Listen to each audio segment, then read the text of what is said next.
আরব দুনিয়া, মরুভূমির প্রান্তে দাঁড়িয়ে ভবিষ্যতের প্রশ্ন। মাননীয় সভাপতি, সম্মানিত অতিথিবৃন্দ এবং আমার প্রিয় শ্রোতামণ্ডলী, আজ আমি আপনাদের সামনে কোনো দেশের বিরুদ্ধে নয়, কোনো জাতির বিরুদ্ধে নয়, বরং ইতিহাসের সামনে দাঁড়িয়ে একটি সভ্যতার ভবিষ্যৎ নিয়ে কয়েকটি প্রশ্ন তুলতে এসেছি।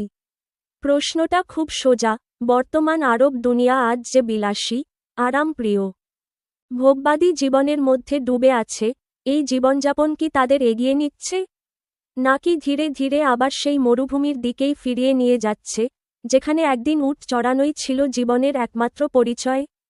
একটু থামুন। আজ আকাশছোঁয়া টাওয়ার আছে, সোনায় মোড়া গাড়ি আছে, বিশ্বের সবচেয়ে দামি হোটেল আছে, কিন্তু প্রশ্ন হল, নতুন ইবনে সিনা কোথায়? নতুন আল খোয়ারিজমি কোথায়? নতুন ইবনে রুশদ কোথায়? একসময় এই আরব দুনিয়াই ছিল মানব সভ্যতার জ্ঞান বিজ্ঞানের বাতিঘর। ইউরোপ যখন অন্ধকারে, তখন বাগদাদের হাউস অফ উইজডম এ জ্বলে উঠেছিল জ্ঞানের আলো।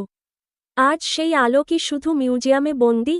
বন্ধুগণ, আজ আরব সমাজের সবচেয়ে বড় বিপদ হল তেলের অর্থে গড়ে ওঠা এক আত্মতৃপ্তির সংস্কৃতি, যেখানে প্রশ্ন করা বিপজ্জনক, চিন্তা করা অস্বস্তিকর, আর বিলাসিতাই সাফল্যের মানদণ্ড। ইতিহাস কিন্তু খুব নির্মম। প্রাকৃতিক সম্পদ কখনো স্থায়ী হয় না। তেলের যুগ একদিন শেষ হবেই।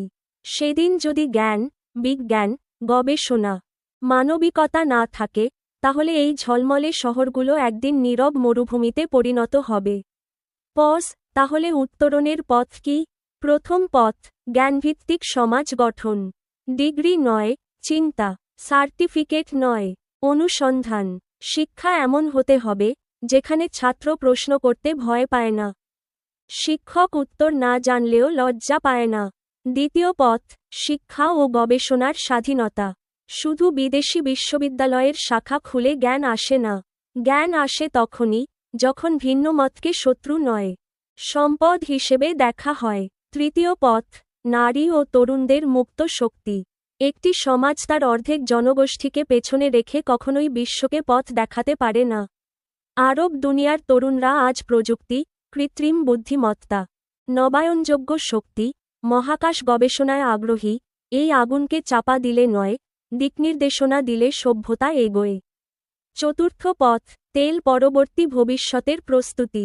পর্যটন, প্রযুক্তি, বিজ্ঞান, স্টার্টআপ, এসব কাগজে নয়, সমাজের গভীরে পৌঁছাতে হবে। এবার শেষ প্রশ্ন, আরব দুনিয়া কি বিশ্বকে নতুন দিশা দেখাতে পারে?